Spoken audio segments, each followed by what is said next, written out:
Everyone said you can't build a $200 billion empire on peace.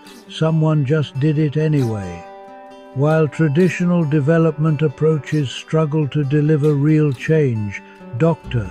Rashed Osman and World Peace Development Holdings have created something entirely different. They call it the Peaceism ecosystem, and it's turning everything we know about mega-scale development upside down.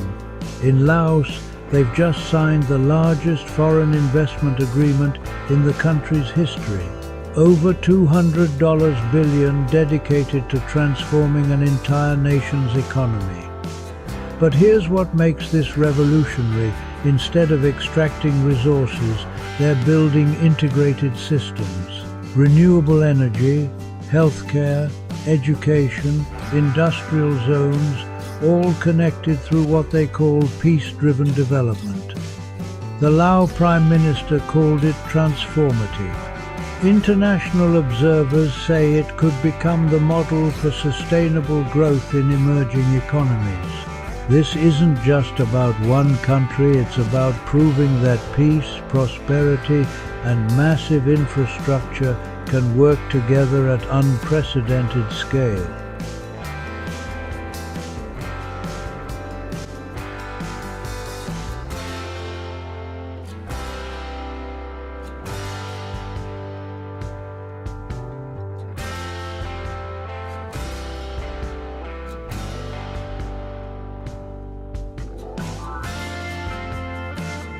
World Peace Development Holdings builds mega-scale, peace-driven ecosystems with governments and private partners. The approach aligns infrastructure, industry, and social services to create jobs and resilience.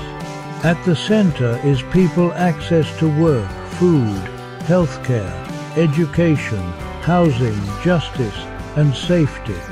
Peace isn't abstract, it's dignity, protection, and equal opportunity. Join the Peaceism ecosystem. Learn, partner, and co-build the blueprint for sustainable prosperity.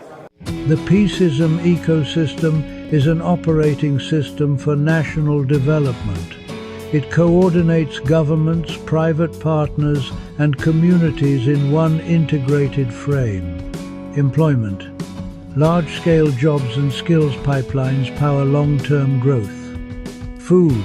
Regenerative agriculture and smart logistics for secure supply.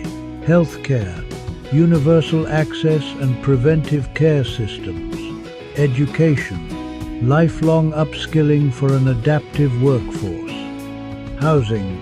Affordable, resilient, community-centric design. Justice. Transparent governance and rights protections. Safety, conflict resolution, disaster readiness, and cybersecurity. Peacecoin is the digital rail for transparent value distribution.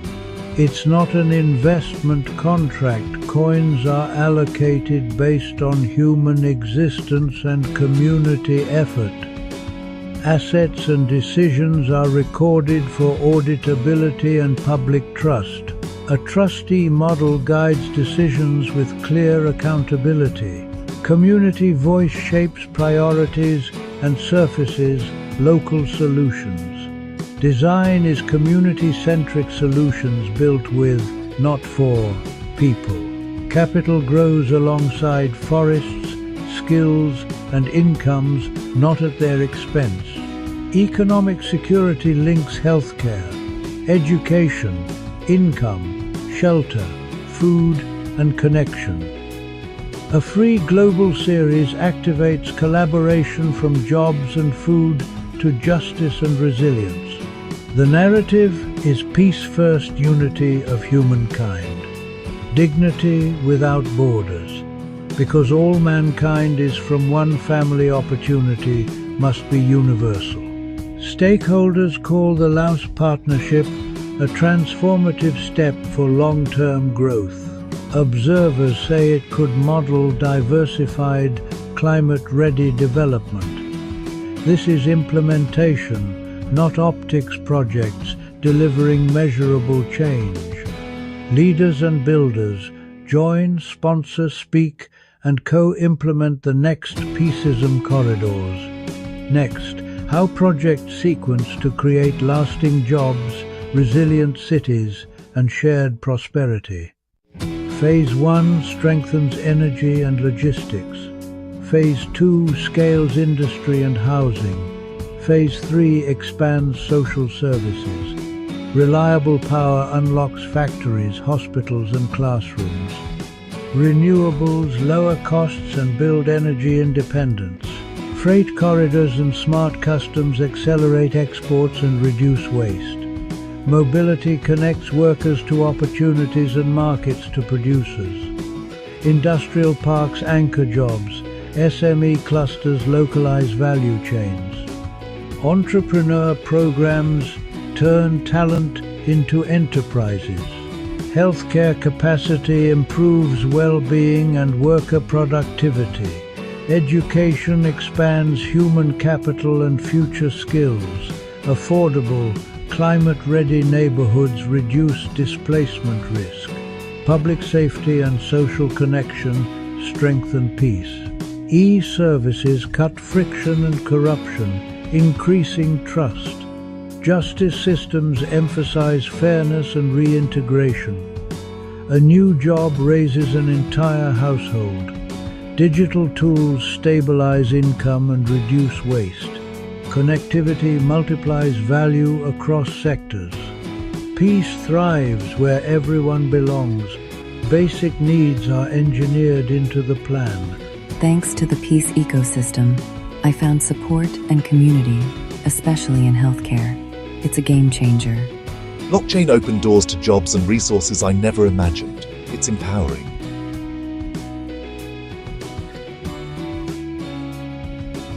Visit the Expo series, Partner on Corridors.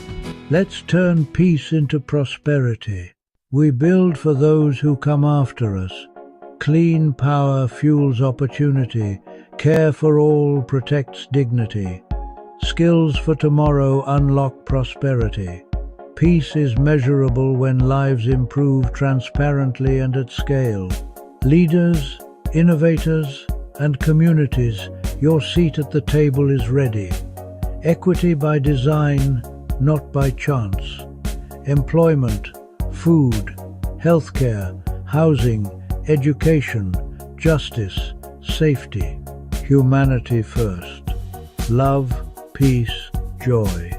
Unity without prejudice or borders.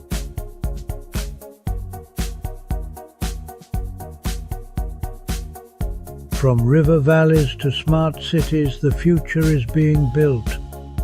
World Peace Development Holdings, building a sustainable future through the Peaceism ecosystem.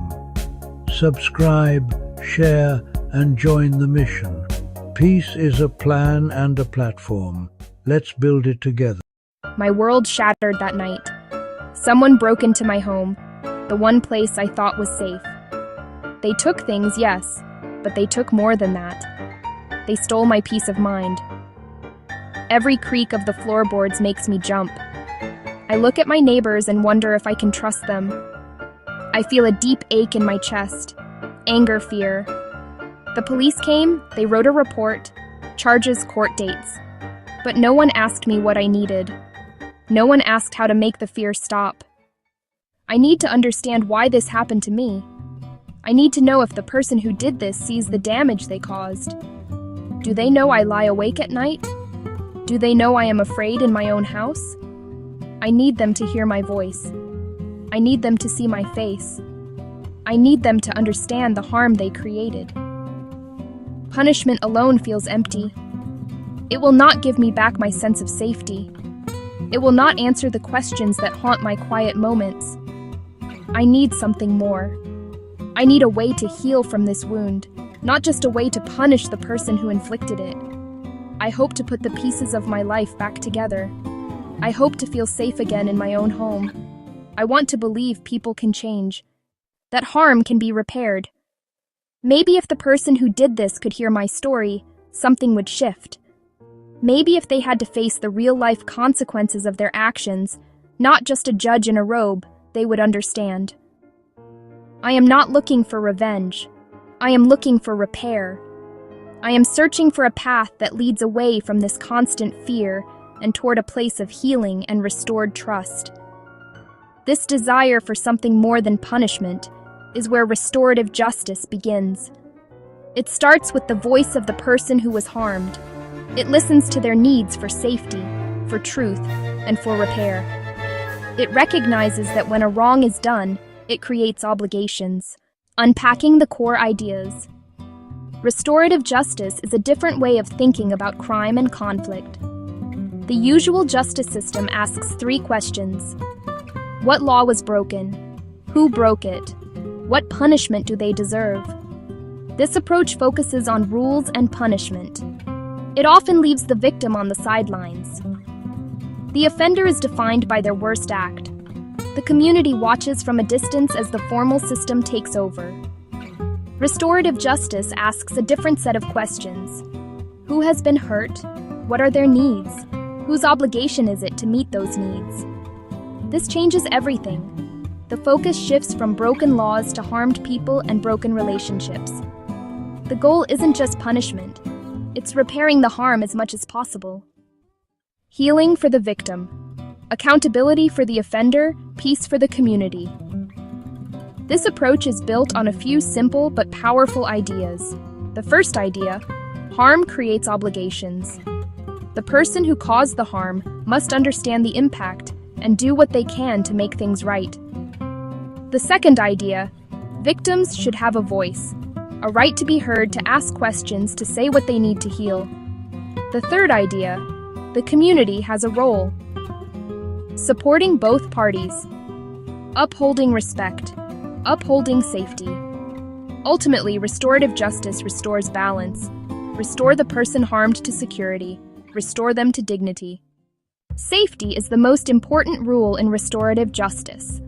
Without a deep and unwavering commitment to safety, the process cannot work. It can even cause more harm. This means the physical, emotional, psychological well-being of every participant, especially the person who was harmed. They must be the top priority at all times.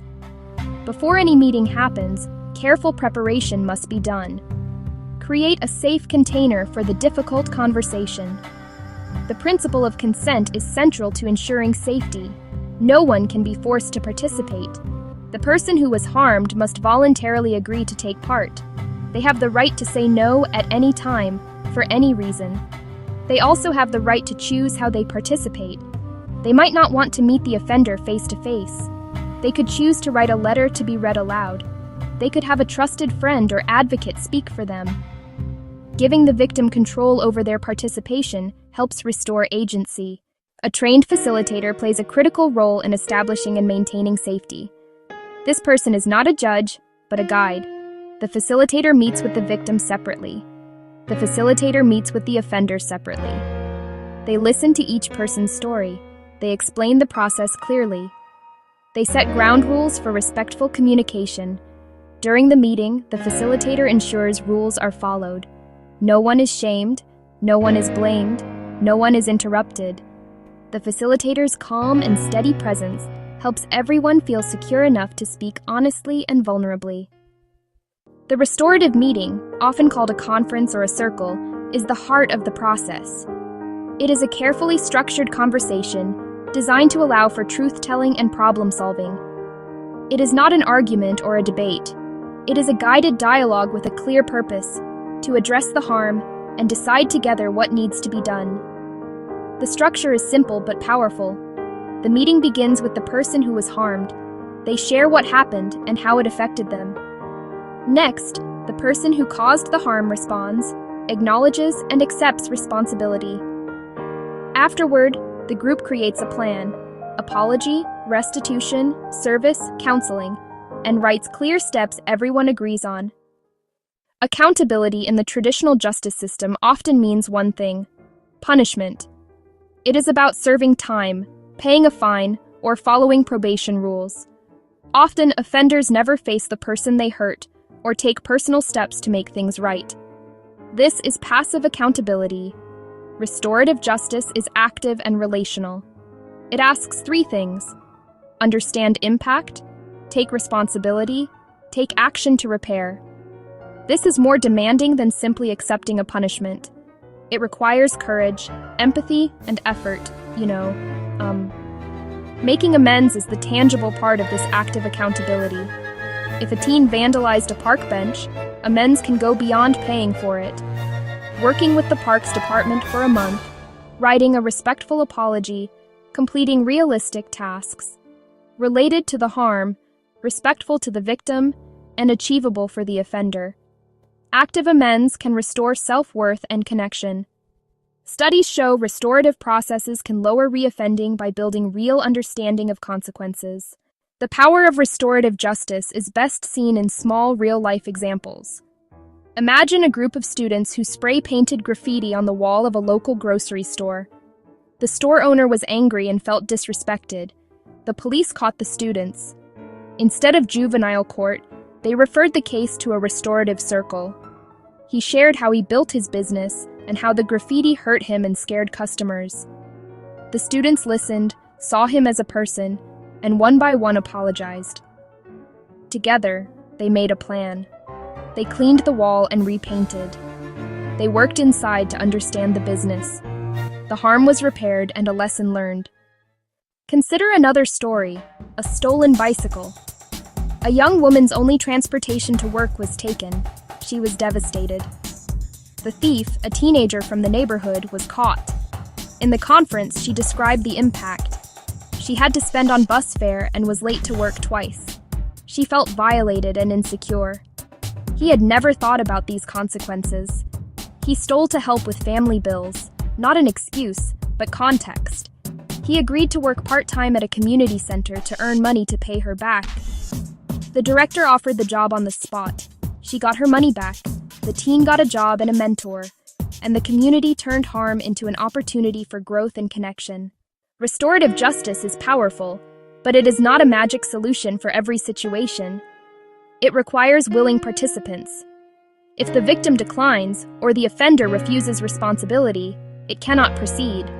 Severity matters. In cases like murder or severe sexual assault, RJ is complex, risky for re-traumatization, and must be led by highly skilled facilitators. Successful dialogues exist, but are rare. Many programs start with property crime and minor assaults to build trust. Implementing RJ needs training, education, funding, patience, long-term commitment. Access must be equitable, regardless of race, income, or background. The journey toward a more restorative world begins with small, intentional steps. It starts not in a courtroom, but in neighborhoods, schools, families. The first step is to start talking about these ideas.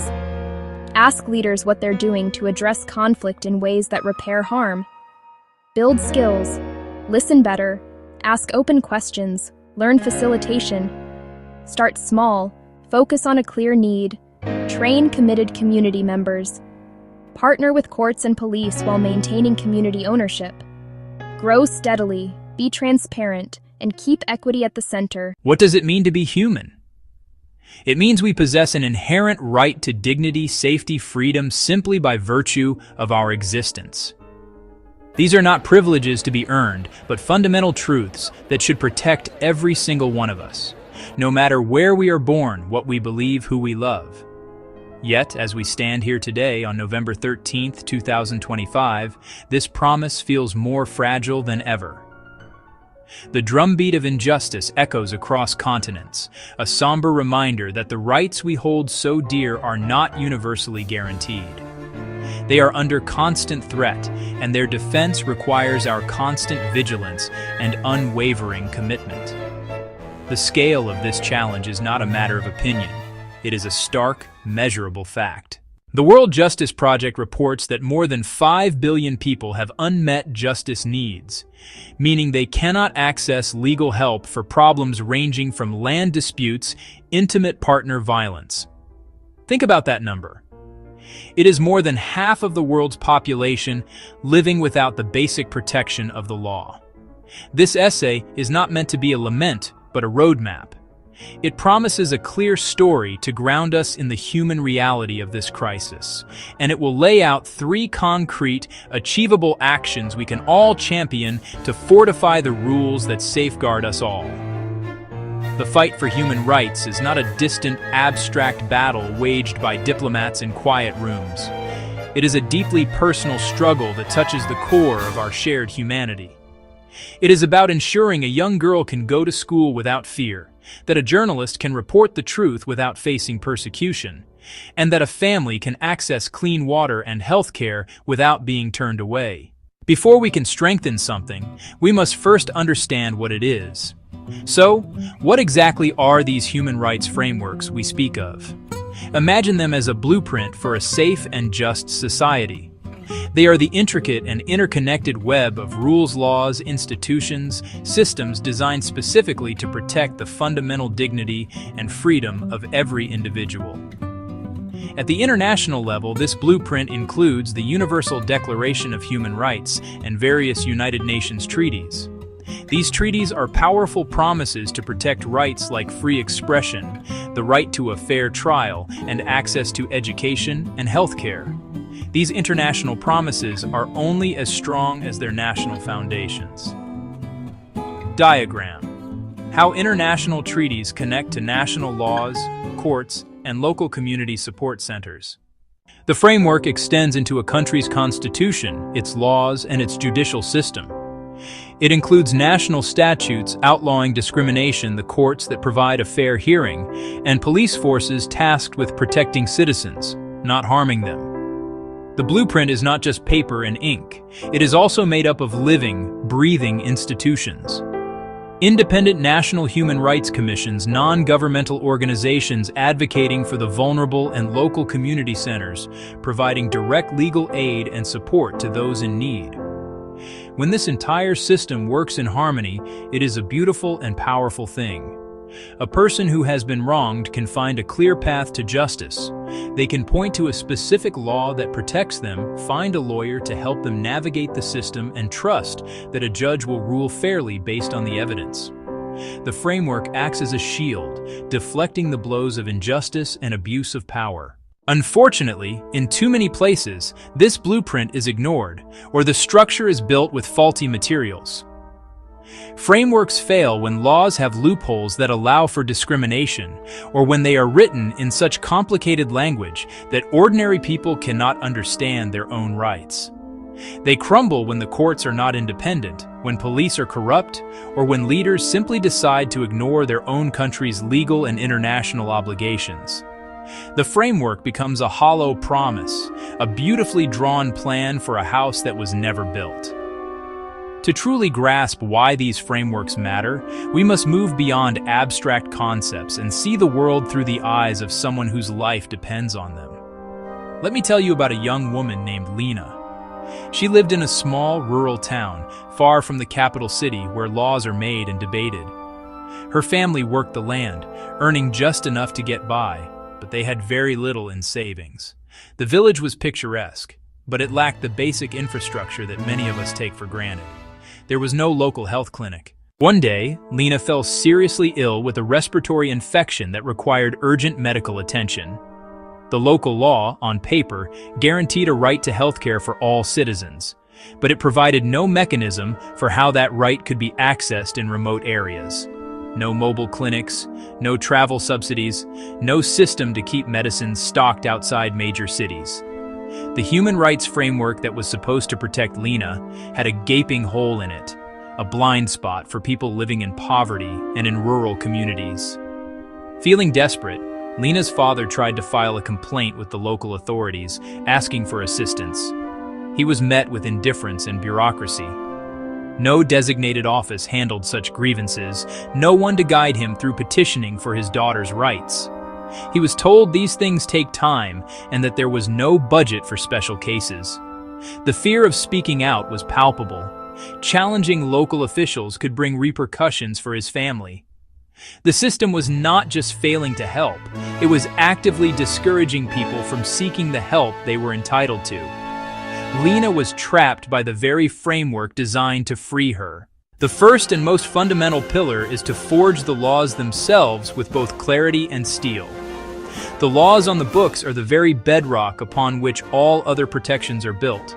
If this foundation is weak, ambiguous, or cracked, the entire structure is at risk of collapse. It is not enough to say we support human rights. We must translate that sentiment into precise, robust, and enforceable legal language. These laws must be easy for every citizen to understand, clearly defining who is protected, what rights they hold, and how those rights can be defended. Review national legislation to align with international standards, such as the Convention on the Elimination of All Forms of Discrimination against Women. Where gaps exist, new laws must be drafted and passed. Address urgent issues: online harassment, data privacy, climate justice, and the rights of displaced persons. A comprehensive domestic violence law should criminalize abuse, fund shelters, mandate police training, and create fast-track courts. Clarity is essential to access to justice. A clear law empowers a worker, protects a tenant, and equips a parent to demand promised resources. Laws must include duties for officials and consequences for inaction or abuse. Easy to comprehend and difficult to ignore. Having clear and strong laws is a critical first step, but without a robust system of enforcement and accountability, a promise is merely a suggestion. We need institutions that monitor compliance, investigate violations, and hold perpetrators accountable without fear or favor. Effective enforcement begins with an independent judiciary and a well-trained, rights-respecting police force. Accountability is bolstered by a free press and a thriving civil society. They must be protected, not persecuted. A national human rights institution can receive complaints, conduct inquiries, report publicly, and recommend reforms, if independent and well-funded. Internationally, mechanisms like the Universal Periodic Review create diplomatic pressure for change. International courts prosecute the most heinous crimes when national systems fail. From local to global, this web of accountability says, violations will not be tolerated and perpetrators will be held responsible. Accountability turns paper promises into lived protections. The third pillar is widespread access and awareness, because a right is not a right if people do not know or cannot defend it. Public campaigns through radio, television, and social media must use simple, accessible language. Education is the first line of defense and should begin early, teaching equality, respect, and inherent worth. Workshops can empower villages to understand rights to land, water, and participation. Tear down access barriers with free or low-cost legal aid, mobile clinics, local help desks, and confidential hotlines. Prioritize those facing the highest barriers. Translate materials, ensure accessible formats, and build culturally sensitive, trusted outreach. By spreading the word and opening every door to justice, we activate people power and strengthen the entire framework. Awareness plus access makes rights resilient, responsive, and real. In an interconnected world, no nation can safeguard human rights in isolation. Pandemics, climate change, economic crises, and mass displacement ignore borders and demand coordinated responses. Strengthening national frameworks is linked to robust international cooperation. Sharing what works saves time and resources. A country can share legislative texts, training manuals, and data with those just starting that journey. Richer nations should support others through financial aid, technical expertise, and capacity building. From independent judiciaries to fair elections, cooperation can seed durable institutions. When governments abuse their own people, international mechanisms investigate, document, seek justice, and apply pressure, even sanctions or humanitarian interventions. Partnerships must respect local context, working with civil society, community leaders, and governments to uphold universal principles locally. Securing freedom is a team sport. No nation can win it alone. While institutions hold formal power, the true engine of progress is people. History shows determined civic action can bend the arc toward justice. In our connected age, the actions of individuals, multiplied by millions, become unstoppable. Students use social media to organize peaceful protests and capture global attention. Local groups document harms and lobby for stronger regulations. Grassroots organizations fill gaps and advocate for reform. Stay informed, share knowledge, sign petitions, donate, and choose ethical supply chains. Volunteer, demonstrate peacefully, and, most importantly, vote to hold leaders accountable. The power is in our hands. We must choose to use it. We have journeyed through the architecture of freedom, from the abstract blueprint of international treaties to the deeply personal story of Lena, whose life hung in the balance of a failing system. The path forward is built on three solid pillars: forging laws with clarity and steel, maintaining an unblinking eye of accountability, and throwing open the doors to justice through education and access. We cannot do this alone. It takes international cooperation and relentless civic action. For leaders, act now. Review and align national laws with universal human rights standards. Create and fund truly independent bodies to monitor and hold power to account. Invest in the infrastructure of justice, the clinics, the health centers, the schools that teach equality. For citizens, educate yourself and others. Raise your voice against injustice, online, in your community, and at the ballot box. Hey everyone! Today I'm thrilled to introduce a groundbreaking initiative, the Peaceism Ecosystem. Launched by World Peace Development Holdings Limited, this innovative project is set to transform how we address humanity's most essential needs. Peaceism is all about building a decentralized and inclusive platform. It focuses on 7 key pillars: jobs, food, healthcare, housing, education, justice, and safety. Imagine a world where every person, regardless of their background, nationality, or creed, has access to these basic needs. Now, you might be wondering, how does this work?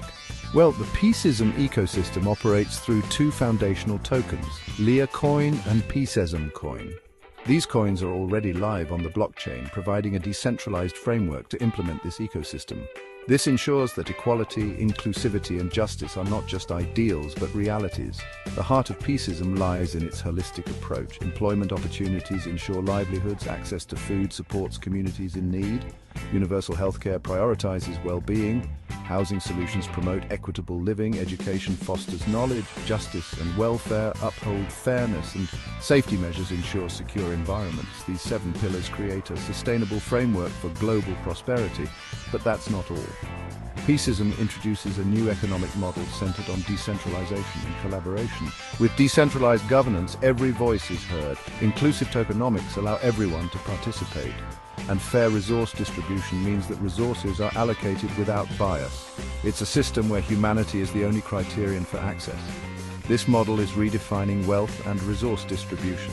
Out of a total supply of 10 quadrillion coins, each living individual is allocated 1 million tokens. It's an innovative approach that ensures wealth is shared fairly across the global population. Peaceism is not just a concept, it's a platform for real-world action. Projects under this initiative aim to benefit communities worldwide. From community development and renewable energy projects to educational initiatives, each project brings significant and lasting change to underserved communities. And here's the best part: the Peaceism ecosystem invites participation from everyone. Governments, public agencies, financial institutions, enterprises, educational organizations, charitable foundations, NGOs, everyone is welcome to join. Together we can create a better, more equitable world. World Peace Development Holdings Limited extends an open invitation to individuals, organizations and communities to join this movement.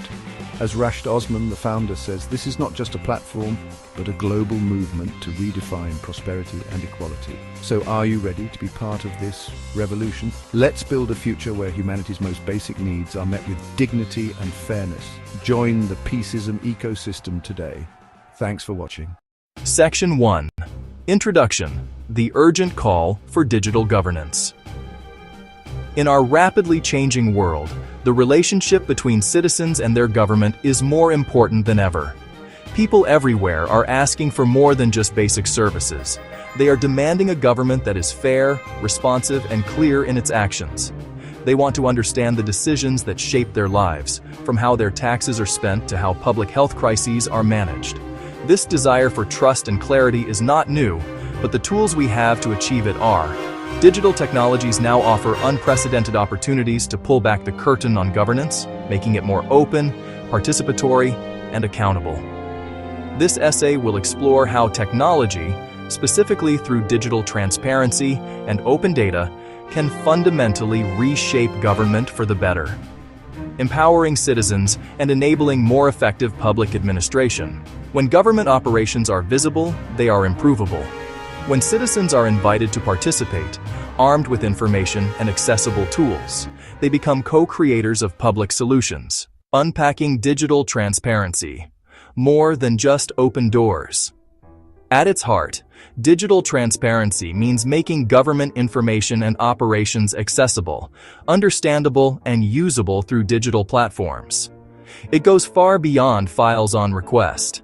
It means proactively publishing datasets, budgets, public contracts, and performance metrics in open, machine-readable formats so a journalist, a software developer, a researcher, or an interested citizen can download, analyze, and repurpose without restriction. True transparency is not just about availability, it is about utility. Illuminate how decisions are made, how public money is spent, and how services perform in real time. Let residents follow projects from proposal to completion, flagging delays or overruns as they happen. Create clear digital channels for public participation. Transform government from a black box into a glass house, with simple language, interactive maps, and clear charts that empower the public. When government operations become more transparent, the benefits are tangible. Publishing budgets, contracts, and spending online deters mismanagement and waste. Public oversight pushes officials to be more scrupulous so resources reach their intended purpose. Performance data helps families choose better schools and healthcare, and helps governments improve service quality. Maps expose disparities, powerful evidence for equity-focused advocacy. Openness builds trust, countering misinformation and making systems feel fair. With trust, compliance and participation rise. Open data fuels innovation and economic opportunity. It unlocks value trapped in silos and builds more resilient, inclusive communities. At the foundation are open data portals, central libraries for standardized machine-readable datasets, census information, environmental measurements, government spending, and business registries. Raw data empowers analysis and public-serving applications. Dashboards transform complexity into visuals everyone can grasp. Track outbreaks in real time. See where tax dollars go. Visual aids enable broader engagement. No statistics degree required. Apps like SeeClickFix and Fix My Street let residents report potholes, broken lights, and missed pickups. Clear feedback loops build trust and efficiency. Thousands contribute ideas, deliberate, and co-create the public agenda. In Ukraine, the ProZorro e-procurement system made government contracting radically transparent. Before, insiders, opacity, inflated prices. Public scrutiny increased competition, saved billions, and boosted trust. Boston's BOS 311 geotags issues to the right department in seconds. Open data enabled pattern finding the city hadn't seen. Insights drove proactive deployments and faster repairs. Open data created a common picture for coordinated response, directing resources where needed and slowing spread. Communities found links between broken streetlights and crime spikes. Data to impact, open data, civic analysis, and advocacy delivered safer neighborhoods. Tools must be designed with empathy for the people who use them. Simple, intuitive, accessible. Use plain language and visuals that translate complex ideas into everyday meaning. Explain capital expenditure through concrete outcomes, not accounting terms. Design mobile first and responsive. Many rely on phones as their only internet. Meet accessibility standards so everyone can participate. Co-design with residents. Test prototypes. Build what solves real problems. Make reporting easy, show status, and close the loop. Lower barriers to finding answers. No special degree needed. Thoughtful, inclusive design turns possibility into democratic reality. The most prominent concern: protecting individual privacy. Inadvertent exposure can harm people and erode trust. Apply robust anonymization and aggregate data to protect individuals. Automated systems can encode historical discrimination. Biased data produces biased recommendations, amplifying unfairness. Use algorithmic transparency, regular audits, and human review for high-stakes decisions. Digital first must not become digital only. Maintain offline channels and invest in digital literacy. Centralized systems attract attackers. Breaches damage trust.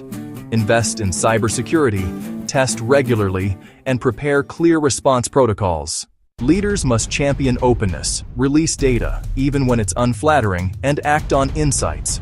Frontline staff need training, resources, and cross-functional teams. Foster experimentation and blend policy with technology.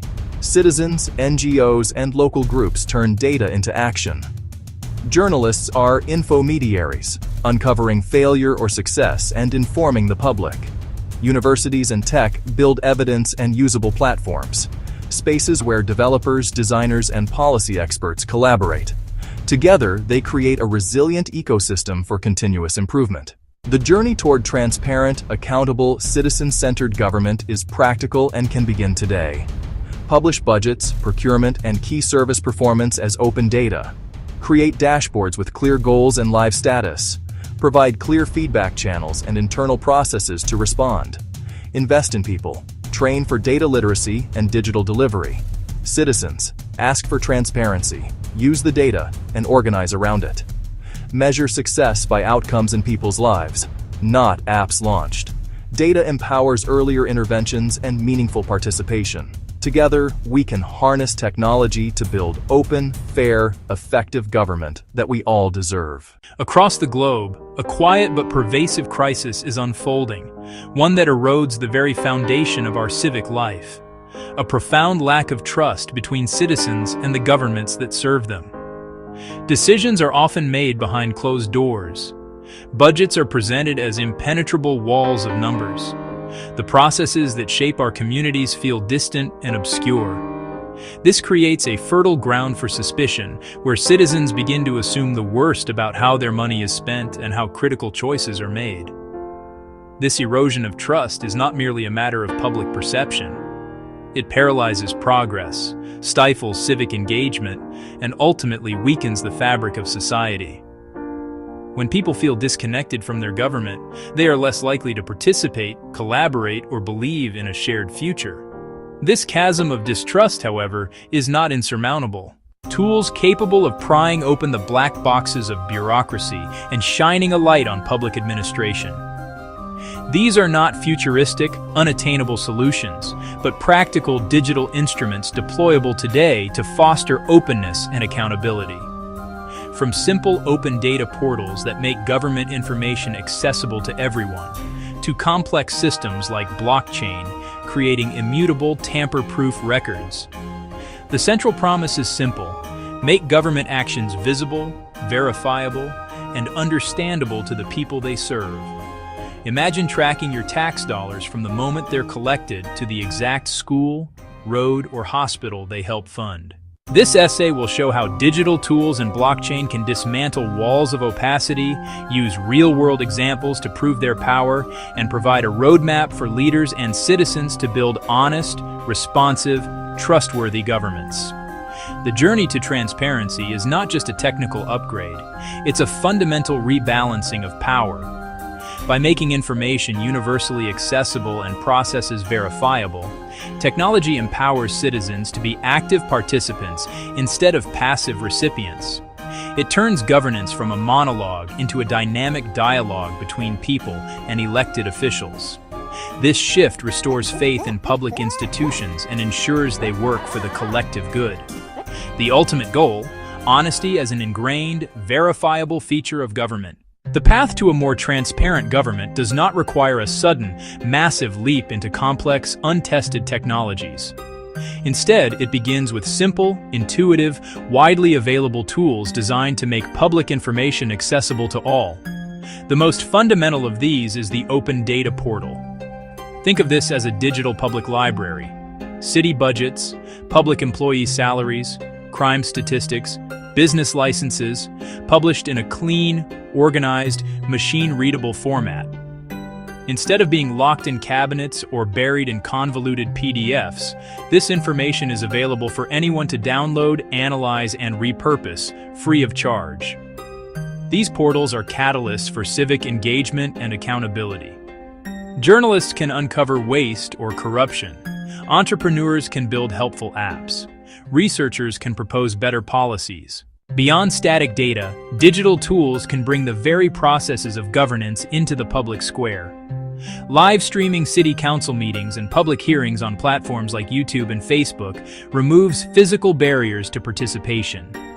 A working parent, a person with a disability, can now watch proceedings from home, submit questions in a live chat, and hear the debates that shape their community. Similarly, online feedback platforms and participatory budgeting tools allow citizens to propose ideas, report issues, and vote on how a portion of the public budget should be spent, transforming them from passive observers into active collaborators. While open data portals make information available, they do not guarantee accuracy or that data hasn't been tampered with. A government could alter a database to hide facts or change a digital record to favor a party. This is where blockchain offers a revolutionary solution. At its core, a blockchain is a shared, distributed digital ledger, thousands of identical linked notebooks across a network. New entries are broadcast, verified by participants, then added as a block to the chain. Each block is cryptographically linked to the one before it, creating a chronological, unbreakable chain. To alter a record, you'd need to change that block and every block after on a majority of computers, an incredibly difficult task. This structure makes blockchain immutable, ensuring the integrity of its information. Recording procurement end-to-end, initial bids to final payments, creates a permanent auditable trail. No secret bid edits, no hidden favors without a footprint. Land registries, aid tracking, even voting systems gain verifiable integrity. To see real-world impact, look to the Republic of Georgia. After independence, property rights were insecure, bureaucratic, slow, and vulnerable to corruption and fraud. Citizens faced opaque processes, disputes, and low confidence, stifling investment and development. In 2016, NAPR partnered with Bitfury to anchor the digital land registry to a secure, private blockchain. They augmented, not replaced, the database, using blockchain as a secondary verification layer. Transaction essentials, sales, inheritance, were hashed and recorded on-chain. A unique hash created a permanent, time-stamped, tamper-proof record, independent of the central database. People received receipts linking to the blockchain record, enabling independent verification of ownership. Confidence rose, fraud risk dropped, and registration became faster and cheaper. Georgia shows that incremental integration can secure rights, reduce corruption, and stabilize the business environment, delivering a more honest government. While digital tools and blockchain offer immense potential, it would be naive to view them as a magic bullet. The digital divide, connectivity, skills, devices, can exclude the most vulnerable.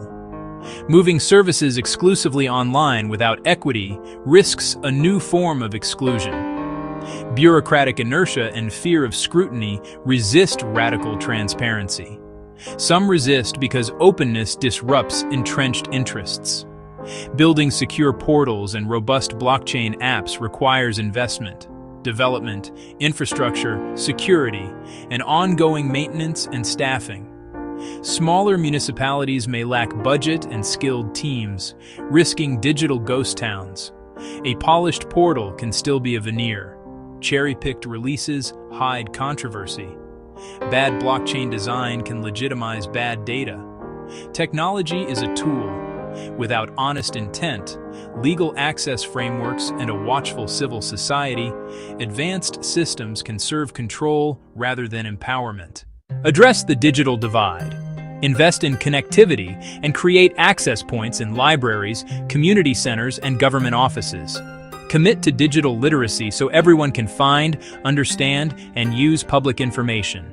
Start small, scale smart, pick visible, high-impact pilots like broken sidewalks where data is straightforward.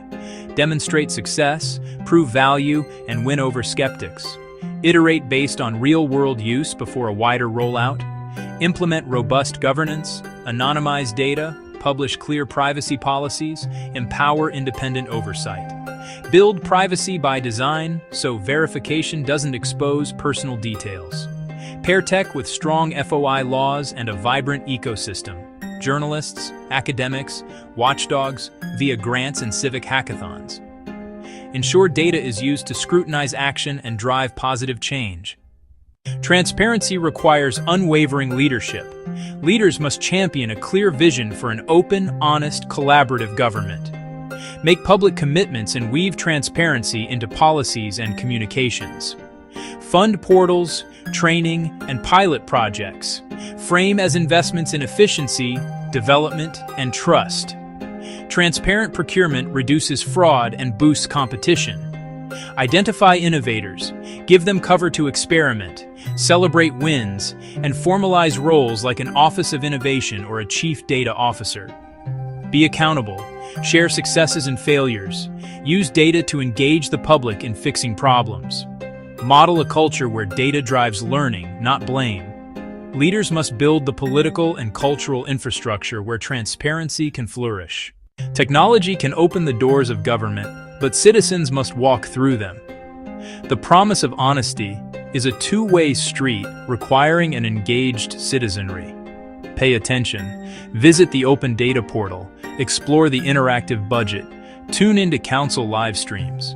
Public attention signals that transparency is valued and actions are watched.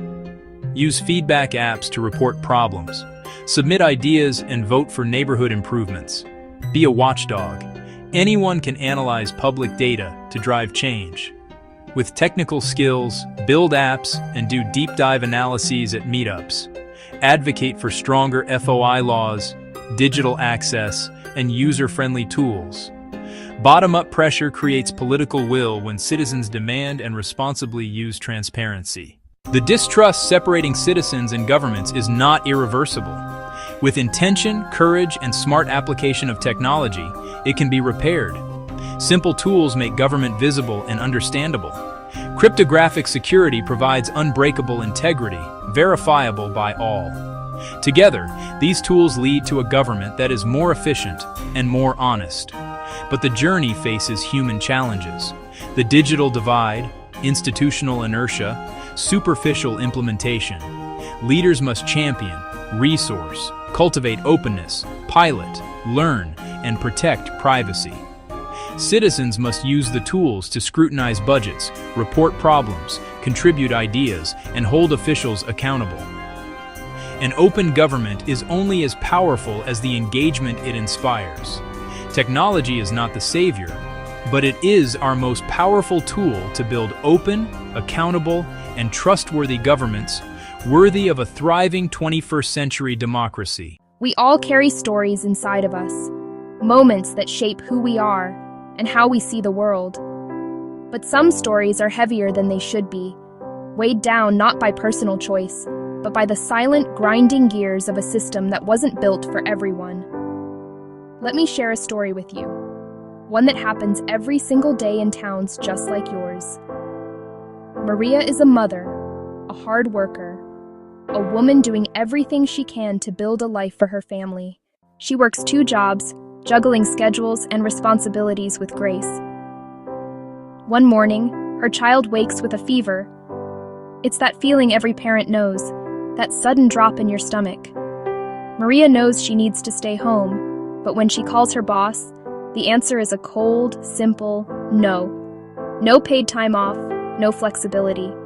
She loses a day's pay, a crucial loss for her tight budget, and her child misses a day of school, falling a little further behind.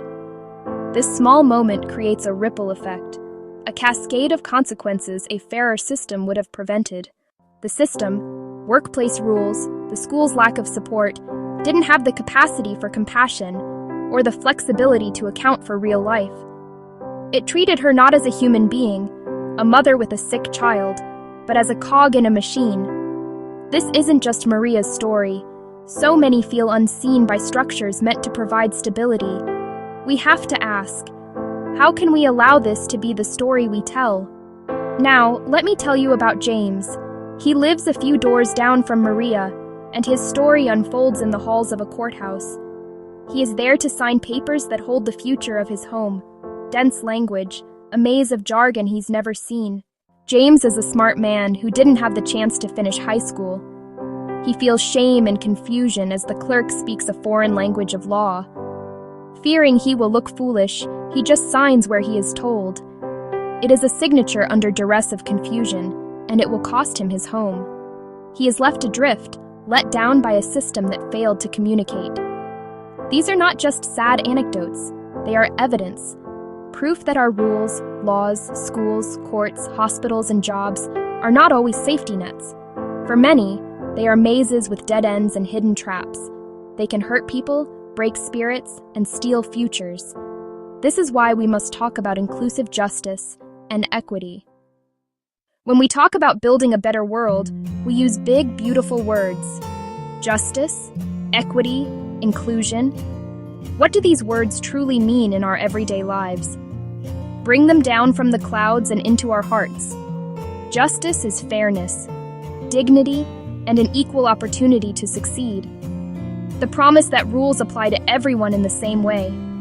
Not revenge or punishment, balance and restoration. Equality gives the same thing. Equity gives what each person needs to thrive. We don't all start from the same place. Inclusion ensures every voice is heard and every person belongs. Many move through the world unaware of walls surrounding others. For some, barriers are invisible. For millions, Maria, James. One of the highest walls is complicated language. Jargon in legal documents, medical forms, sites, and notices excludes many. Different education, learning disabilities, English as a second language. When you can't understand info about health, home, or freedom, you're at a disadvantage. Clear, simple language is respect, opening a door long locked.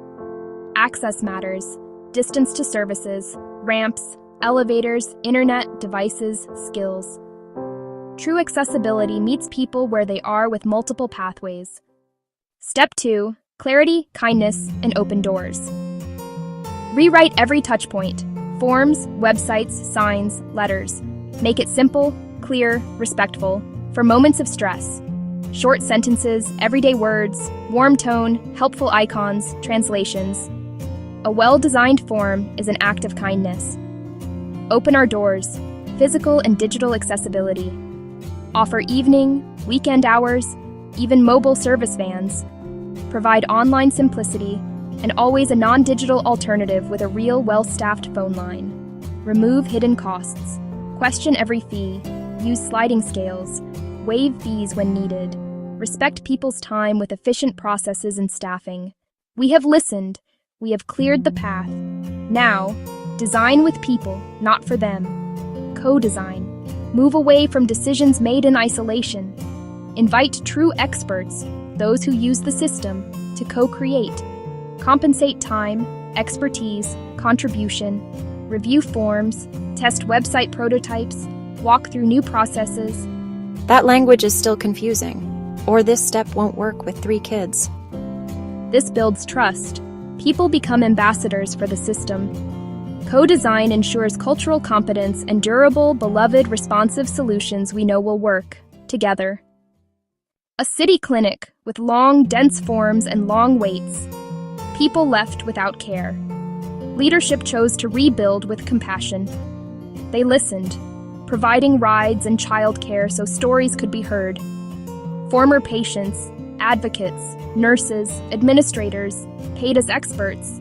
One-page forms, large print, icons, top languages. Bus stop added, warm waiting room, kids corner. Deep training and a new role, patient guide. No-shows dropped 40%. Satisfaction soared. The clinic became a place of healing and trust. A new administrator listened, then convened tenants, landlords, legal aid, and clerks to co-design. Simplified forms and plain language guides explaining each step. Weekly workshops, guides online and printed by the thousands. Tracking showed more people accessed legal help and negotiated solutions that kept them housed. No longer just a court of law, it became a court of justice. This path works because it centers people and their humanity. It addresses root causes, clarity, cost, access, rather than symptoms. Listening empowers. Co-design heals. Trust creates resilient systems that adapt with the community. Ultimately, this path succeeds because it is built on a foundation of love. Love is seeing humanity, listening to painful truths, and sharing power. With active, courageous love, systems stop being cold machines. They become living expressions of our commitment to one another. Feeling overwhelmed is natural, but change begins close to home. Small, intentional choices, every day. Look for clarity, welcome, and listen for stories of frustration. Offer to help, one person at a time. Ask institutions for plain guides. Vote for equity. Support legal aid. Hold the image. Maria can take a sick day. James finds a helping hand. One story, one conversation, one small change at a time. Trust is built when systems are fair. Communities flourish when people feel supported. Fair systems unlock human potential. Fairness is not a favor. It is a fundamental right and the bedrock of a healthy society. Take one story. Tell it. Ask one question. Make one change. That is how we answer the call to hope. That is how we build a world that works for everyone. The world needs more than reform, it needs a transformation. And that's exactly what the Peaceism Project is all about. It's a decentralized, open-source platform that's connecting real-world impact to digital value. And at the heart of it all, the PCSM coin. This isn't just another cryptocurrency, it's a complete reimagining of how our economy can work. So, what makes PCSM coin different? It's built on 7 pillars: investment, tokenization, exchange, banks, finance, payment, and market. These aren't just buzzwords, they're the foundation of a whole new economic system. Let me show you how it works. With PCSM, you can tokenize real assets.